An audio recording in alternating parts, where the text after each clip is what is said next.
Lauriane Palaski, fondatrice et dirigeante de Prismeo. Je suis consultante en branding éditorial et en référencement naturel, c'est-à-dire pour faire plus simple que j'accompagne les entrepreneurs à trouver leur style, leur patte éditoriale, leur identité de marque, mais du point de vue écrit. Et je les accompagne donc avec le branding éditorial et le référencement naturel ou SEO pour les aider à être visibles, à être remarquables, à trouver des clients, majoritairement grâce à leur site web. Donc les offres que je propose, c'est de la création, de la refonte de site web et du coaching en branding éditorial et en référencement naturel. Merci beaucoup, Lauriane. De Alors, rien. juste avant l'accompagnement diamant, qu'est-ce qui était le plus difficile ou le plus confus pour toi? J'avais un besoin de repositionnement parce que le positionnement que j'ai aujourd'hui n'était pas le même. J'avais aussi une cible qui était un peu floue. Là, de la manière dont je l'ai présenté, voilà, je dis les entrepreneurs, mais c'est plus précisément aujourd'hui les solopreneurs avec de l'ambition. Donc les gens, voilà, qui ont envie C'est d'évoluer. assumé, bravo. Voilà, exactement. J'avais aussi beaucoup de flou au niveau de mes offres. Hmm. Et je ne vais pas dire un problème avec la prospection, mais en tout cas, j'ai appliqué des méthodes qui fonctionnaient, mais qui commençaient, parce que moi, je suis en activité depuis un peu plus de 4 ans, je commençais à identifier que ces méthodes ne me convenaient plus forcément, et en tout cas ne convenaient pas à mon économie personnelle. J'avais identifié à peu près les grands principes de mon économie personnelle, mais il y a encore beaucoup de zones d'ombre. En gros, j'avais plusieurs petits cailloux dans la chaussure qui ne me faisaient pas trop mal aux pieds, mais qui me démangeaient régulièrement. Voilà. Alors, qu'est-ce que ça avait comme conséquence concrètement, peut-être dans ta vie personnelle aussi et dans ta vie professionnelle? Euh, je pense qu'il y avait plus de conséquences. J'arrive quand même à couper assez facilement. Ça, j'ai toujours réussi quand même à peu près à le faire. Bon, à part l'impact de la fatigue parfois sur le Hmm. perso, ça avait beaucoup de conséquences plutôt professionnelles. À savoir que je me retrouvais pas dans certaines, on va dire, méthodes toutes faites Hmm. il faut prospecter comme ça, il faut avoir une routine pour voilà, engager le client, etc., hein, le futur Oui. client. Donc en fait, j'avais un inconfort par rapport à certaines méthodes qu'on m'avait fait travailler auparavant parce que j'avais fait d'autres accompagnements. Pour certains, ça m'avait apporté énormément dans certains domaines, mais il y avait toujours ce point-là qui bloquait. Et je pense que j'avais pas non plus une vision très claire de où je voulais aller, Hmm. sans en être vraiment consciente que ça, c'était... j'étais beaucoup dans l'opérationnel finalement, Oui. et ça fonctionnait plutôt bien, mais j'avais une espèce de fatigue, un peu charge mentale, un peu sourde, à me dire, bon, Hmm. avec de la procrastination active, enfin voilà, Ouais. petit package Hmm. sympathique. Alors, pourquoi est-ce que tu as choisi diamant? Alors, je suis complètement transparente puisque je le suis toujours et je l'avais été avec toi. Hmm. J'avais déjà fait un coaching business au début de mon activité.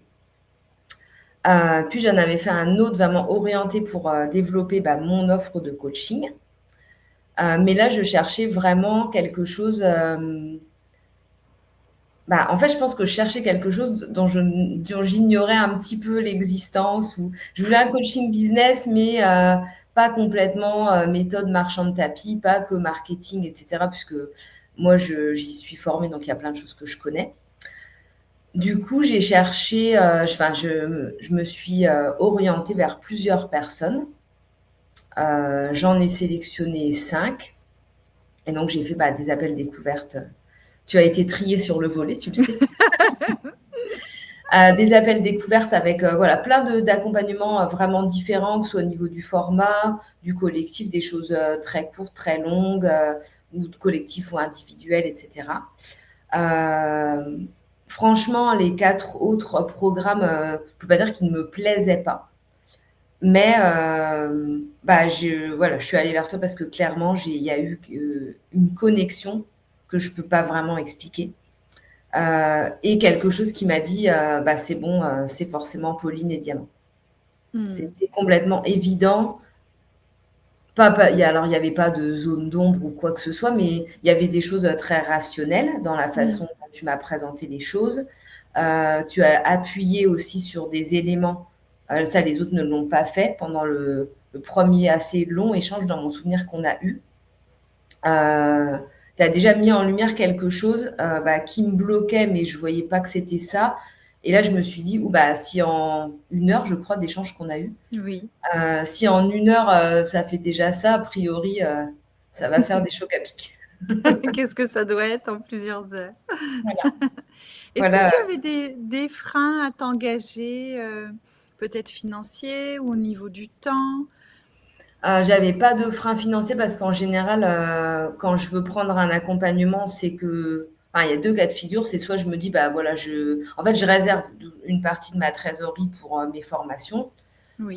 que ce soit mes formations d'expertise ou des formations, voilà, plutôt mentorat et cetera. Donc, j'avais une idée de budget. De toute façon, je sais que, voilà, les accompagnements, de qualité, voilà, sont toujours dans une certaine fourchette. Oui, c'est sûr que si ça avait été, je sais pas, 15 000 €, non, j'aurais Mmh. peut-être réfléchi à 2 fois, mais là, le budget était pas un sujet, on va dire. Oui. Le sujet, bah, je pense que tu t'en souviens, c'était le timing, Mmh. puisqu'il me semble, en fait, moi, je raisonne beaucoup, hein, je me mets des objectifs temps, puisque pour moi, un objectif, s'il est pas acté, un temps, tout ça, c'est pas un objectif. Donc l'année dernière, mon objectif, c'était avant de partir en congé, donc en gros fin juillet, début août, je voulais savoir qui m'accompagnait, quand, comment, Mmh. voilà, pouvoir mettre tout ça dans mon emploi du temps. Et je crois que quand je t'ai contactée, ça devait être juin, quelque chose comme ça. Oui, ça devait être début juillet, ouais. Ouais. Mmh. Et en fait, j'aurais pu commencer tout de suite. Oui. Et, et c'est ça que c'est aussi, tu me diras ce dont tu te souviens, mais c'est aussi quelque chose qui m'a marqué. C'est que, à la fois, tu m'as poussé un petit peu à me dire: «Ah, tu peux le faire tout de suite» et cetera. Mais moi, je me sentais pas l'espace mental. Je voulais vraiment couper, pendant mes 3 semaines d'août. Mmh. Et tu m'avais dit: «Mais je peux quand même t'ouvrir l'accès», Oui. et je sais que je t'avais dit: «Non, mais j'irai pas parce que j'ai vraiment besoin de couper, et je sais que si je mets en route ma petite moulinette, je vais cogiter pendant mes vacances» et cetera. Et je trouve que tu as déjà beaucoup respecté ce que je te disais. Et voilà, après je t'ai dit: «Je suis sûre de vouloir m'engager», donc je pense que j'ai dû te payer tout de suite, mais en te disant: «Bah, pour moi, ce sera plutôt septembre-octobre». Et ça, j'ai aimé le côté, ta flexibilité, Mmh. et pas, «Ah bah, voilà, tu signes, tu payes, tu commences», quoi. Mmh. Et ça, clairement, tu m'aurais dit ça, je me serais dit: «Ouh là là, red flag, j'y vais pas». Oui, c'est exactement comme ça que ça s'est passé. J'ai respecté ton temps, tout en te permettant d'avoir, voilà, le suffisamment d'éclairage sur, bah, ce que ça pouvait impacter. Et tu t'es engagé financièrement et tu as démarré, à ton tempo qui était le tien, mais tu as réservé ta place parce que comme les places partent Exactement. vite, voilà, tu avais conscience de ça. C'est exactement ça. Comment tu as vécu l'accompagnement, le programme au fil des semaines? Est-ce qu'il y a eu des prises de conscience, des déclics, des Oui, moments bien sûr, marquants? oui. Sinon, je témoignerais pas, je te dirais pas rien à dire. Oui, oui, évidemment, beaucoup de prise de conscience, finalement sur, ma personne Mmh. avant, qui je suis, identitairement en tant que personne complète, et après qui je suis qui je veux être en tant que Mmh. dirigeant. Parce que, je te l'avais dit, je t'avais dit, moi, pour moi, je suis pas une dirigeante. Mmh. Bon, alors moi, les mots, c'est super important. Donc, j'aime mieux me définir en tant que j'aime bien dire que je suis la fondatrice parce que, voilà, j'ai créé ma société de rien. Que je suis une chef d'entreprise, mais ou alors dirigeante, mais de moi-même. Parce que, voilà, Mmh. j'évolue beaucoup dans ce monde-là, donc pour moi, un dirigeant a des salariés, mais voilà, c'est juste, un Mmh. petit mais voilà, mais en tout cas, je m'assumais pas non plus, je me disais pas que je suis où je disais petite chef d'entreprise ou des petites choses comme ça. Donc il y a eu beaucoup d'évolution par rapport à l'affirmation de moi. L'estime de moi, j'ai compris la différence entre l'estime et la confiance parce que j'ai quand même une certaine confiance en moi en tant que professionnelle, mais je manquais d'estime de moi sur Mmh. certains aspects. Euh, je crois que je suis un peu partie. Du coup, je ne sais plus si j'ai bien répondu à ta question. La question, c'était est-ce qu'il y a eu des prises de conscience majeures pour toi, des Donc, cette déclics? prise de conscience, bah, moi, la grosse prise de conscience, ça a été, alors que je le faisais déjà un peu, mais la force de la manifestation et de la visualisation Oui. et tous les exercices. Moi, c'est vraiment si je dois retenir un type de pratique dans Diamant, c'est vraiment celui-là. C'est Mmh. vraiment ça qui m'a... Qui Oui, était l'exercice de puissant. la lettre, Mmh. mais franchement, j'en suis toujours parvenue. J'en parle à tout le monde. Et ouais, je dis, ah, mais ça fonctionne vraiment alors que ça paraît perché en fait au départ. Et ouais. Et c'est quelque chose aussi, j'appuie là-dessus qui m'a, je vais pas dire agréablement surprise au sens où je Mmh. m'y attendais pas, mais c'est comme si tout au fil du programme, il y avait plein de surprises. Moi, j'ai eu Mmh. plein de moments, bah, au début surtout, hein, je t'ai fait pas mal de messages en me disant, mais en fait, je sais pas comment j'avance, mais j'avance pas assez vite, et t'as toujours été, j'avais un peu l'impression d'être un équilibriste qui s'était engagé sur un fil et que, toi, ça tanguait d'un côté et toi, t'étais juste avec un petit bâton et tu disais, non, non, c'est bon, c'est bon, c'est bon, t'avances. Oui, J'aime le bien les début. métaphores, tu le sais. Ouais, ouais, ouais. Hem, est-ce que concrètement, qu'est-ce qui a changé pour toi? Tu vois? À partir tu parlais de changement identitaire, mais comment ça se révèle dans ton quotidien pro, en termes de résultats, en termes d'action, de mode de fonctionnement? J'ai un passage à l'action sur certaines choses où j'avais tendance à procrastiner qui est beaucoup plus rapide parce que bah, je réemploie voilà, tes méthodes, tes process. Le gros changement, évidemment, c'est la relation prospect et client. Mmh. L'énorme changement, c'est l'écoute Mmh. parce que j'écoutais pas en fait. Hein. Donc voilà, je voulais, oui, je pense me rassurer en disant je peux faire ça, je peux faire ça, je peux vous accompagner comme ça, ce qui n'était pas, c'était pas, ça fonctionnait quand même hein, en général. Euh, mais oui, la puissance de l'écoute et de ce que tu peux aller vraiment creuser de ce que te dit la personne. Mmh. Euh, et presque juste en l'écoutant, bah, tu sais déjà, tu as un peu déjà une idée déjà de si tu vas l'accompagner, pas l'accompagner, qu'est-ce qui va potentiellement bloquer ou sur quel point elle va avoir besoin d'être plus soutenue, on va dire. Donc ça, c'est assez énorme parce que je suis quelqu'un qui a déjà une bonne intuition. Mais c'est comme si, en fait, maintenant, cette méthode, si on peut dire, d'écoute, Mmh. elle venait appuyer encore plus mon intuition et du coup, me faire me sentir très puissante Mmh. en assumant complètement mon ambition. Et du coup, ça a énormément débloqué de choses, bah, justement, au niveau de mes ambitions, Oui, d'où je veux emmener bah, Prisméo, oui. où je veux aller. Et clairement, j'ai envie de dire, il n'y a pas grand-chose qui me fait peur. Et les gens autour de moi me disent, Mmh. ouais, tu t'as proposé de faire ça. Voilà, je me suis engagée dans plein, plein de choses suite à Diamant. Bon, bah, des choses voilà, qui ne fonctionnent pas forcément. Mais je dirais que j'ai gagné vraiment beaucoup en audace. Mmh. Et tu parlais de positionnement avant, Diamant, que tu avais un flou là-dessus. Qu'est-ce que ça a changé? Maintenant, bah, dans mon positionnement, quelque chose, et d'ailleurs c'est quelque chose qui est revenu récemment parce que j'ai une amie qui oui, qui me coach assez régulièrement sur LinkedIn parce qu'elle c'est sa spécialité. Et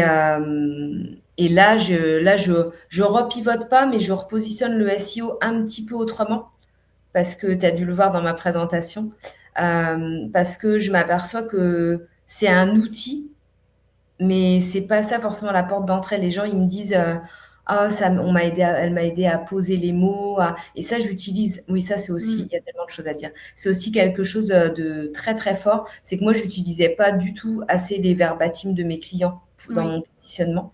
Et tu vois, là, j'ai eu un témoignage hier, c'était mais un alignement fou Mmh. parce que ce que j'ai sorti avec mon ami pour mon léger repositionnement, à savoir plutôt mettre en avant le branding édito, aller chercher son style, sa patte, sa personnalité de marque par l'écrit. C'est exactement ce que la cliente m'a écrit. Donc je me suis dit: Mmh. «Bon, bah, on est parfaitement C'est alignés». exactement ça. Ouais. Ouais, et tu sais, c'était la première chose qui m'avait beaucoup, alors démangée, parce que tu amènes toujours les choses, très délicatement, mais quand tu m'avais dit: «Mais pourquoi tu caches le fait que tu aies été prof de lettres, en fait?» Mmh. Je sais que dans ma tête, je m'étais dit: «Ah non, ah non, non, non, elle va pas aller me chercher là-dessus». Je dis: «Non, non, non, je vais pas céder». Et tu vois, mon amie m'a redit, mais Ouais. elle me dit en dessous, parce que moi, c'est un gros canal d'acquisition pour moi, LinkedIn. Tu sais, on a le nom, puis notre petite, les petites lignes de présentation. Oui. Elle m'a dit, donc ça va arriver après mes vacances, je refais ça. Mmh. Elle me dit, il faut que tu mettes en fait dans cette base-là, ex-prof de lettres en fait. Elle dit, Ouais. mets-le, affiche-le, recommunique encore plus là-dessus. Et du coup, tu vois, la boucle est bouclée. Donc voilà, Mmh. ouais, le repositionnement, ça a été vraiment Ouais. Sur une quelque chose de singularité fort. assumée. Mmh. Ouais. Mmh. Et sur la relation à tes tarifs, ça, c'était une question aussi, de départ. C'était un sujet. Ah, c'est vrai que je Comment m'en ça souvenais plus. Mmh. ouais. C'est tellement plus un sujet que, tu vois, j'avais oublié. Ça grattait quand même chez toi, hein, ça piquait. Ouais, Mmh. mais j'arrive plus en fait, je vais faire une petite punchline. Avec diamant, en fait, tu rebootes ton cerveau. Donc c'est-à-dire que j'ai du mal à me souvenir de comment je réfléchissais sur certains sujets, parce que c'est Ah. tellement plus comme ça que je raisonne, et j'avoue, je sais plus trop c'était quoi mon problème avec les prix. J'osais pas facturer plus, non? Ouais, c'est ça, Ouais, c'est ça. Tu voulais plus de marge et on avait étudié les leviers. Il y avait un mmh, levier qui était sur, le tarif et tu dis: «Ah non, non, c'est pas possible, non, non, je peux pas». C'était vraiment compliqué pour toi et il y c'est a plus vrai. de sujet, il y a plus de sujet de ce Ouais. côté-là. Ouais. Merci. Mais de rien. Hem, donc tu dis: «Oui, j'ai du mal à dire ce que, ça a rebooté le cerveau». Du coup, tu te sens comment, en fait? Ton état d'être, tu vois, c'est comment après cet accompagnement? C'est vraiment avec, une grosse confiance, même si Mmh. après, je vais pas, voilà, mentir, et qu'évidemment l'entrepreneuriat, c'est les montagnes russes, et ça Oui. ça change pas. Mais Mmh. on va dire que quand il y a des déceptions, voilà, des non, Ouais, je le vis beaucoup mieux, et en ouais. fait, alors je le balaye pas non plus en me disant: «Ouais, bah, elle a dit non», ou la personne, c'est pas Mmh. grave. Je prends le temps d'analyser, de me dire: «Bah, qu'est-ce qui fait que ça passe pas?» J'ose Mmh. plus, pas me dire: «Bon, bah, elle m'a dit non, tant pis». J'ose plus aller Mmh. creuser, Ouais, et des fois, finalement, ça devient un oui, donc ça, c'est ouais. bien. Mmh. Et ouais, c'est vraiment un gros sentiment de, bah, vraiment de confiance, Mmh. et de puissance, et de me dire, bah, je peux tout faire, en tout cas, je peux tout essayer, et puis, bah, il y a des choses qui vont fonctionner, des choses qui vont pas fonctionner, c'est pas très grave. Mmh. Merci. De Qu'est-ce rien, que Pauline. tu dirais à quelqu'un qui hésite à entrer dans l'accompagnement? Qui a envie, mais qui hésite. Est-ce que tu as un message à lui faire passer? Oui. Je dirais, tu n'imagines pas, tout ce que tu vas découvrir, et tu sais pas ce qui va se passer, mais ça va être très chouette. Et ouais, je pense que la promesse est plus que remplie. La promesse est complètement Mmh. dépassée. Donc il faut pas hésiter, et je dirais, tu vas aller à la rencontre de toi-même. Mmh. Merci Lauriane. De rien, Merci Pauline. beaucoup. Merci pour ton témoignage sur ton parcours, diamant et puis moi je sais que notre histoire, continue puisque, on collabore, ensemble, maintenant. Moi j'adore que je devienne les clients de mes clientes. Oui, je t'en remercie. C'est Mmh. une super collaboration pour créer ton site, qui Ouais, va bientôt, bientôt voir le jour. prendre naissance. J'ai Voilà. hâte. Merci Lauriane, je te dis à bientôt. Merci Merci beaucoup, beaucoup. Pauline. À très vite. Mmh.